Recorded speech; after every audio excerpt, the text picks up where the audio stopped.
This is Nick Cave's sculptural work called Speak Louder. The newly renovated AKG Art Museum acts as a gramophone of its own to visitors across the globe.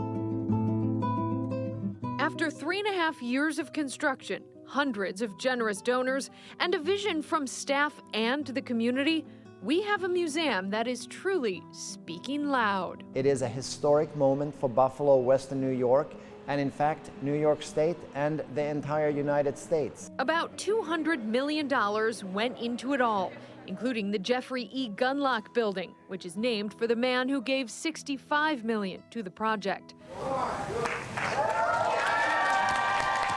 A glass tunnel connects it to the former museum building.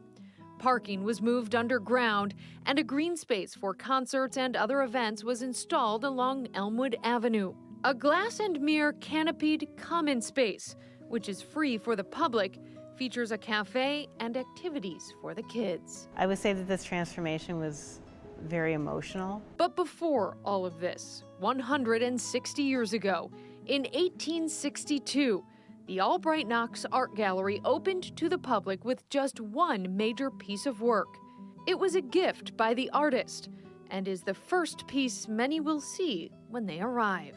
You know, that's kind of where the story begins. The story continues in chronological order throughout the museum with some very big names, all curated over the years before those artists became the names we all know now. Van Gogh didn't know Van Gogh was going to be Van Gogh, right?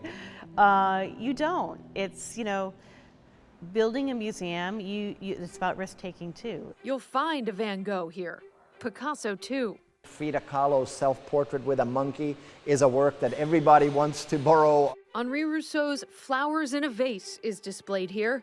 People always pivot toward a Pollock, and Buffalonians particularly love to look for the match that Jackson Pollock dropped on his canvas when he was painting Convergence back in 1952. Monet, Salvador Dali, and so many more.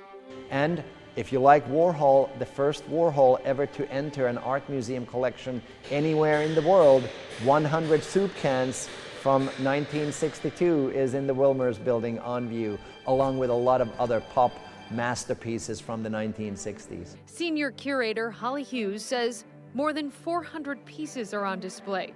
That's double what they used to show. Here's an amazing sculptural work by the American sculpturist Simone Leigh. And as impressive as the works inside are, the buildings they're housed in act as art too.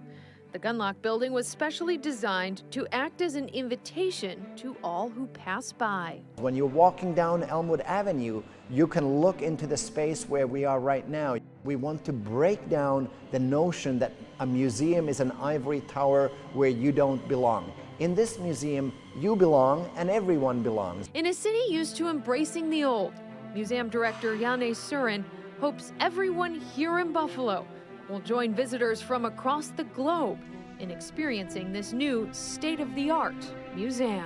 People from Paris, Beijing, Tokyo, Helsinki are aware of what we've done. We know that from all the requests that we are getting from international travelers. So I do think that we will be a global destination for cultural travelers. In Buffalo, Kelsey Anderson, News 4.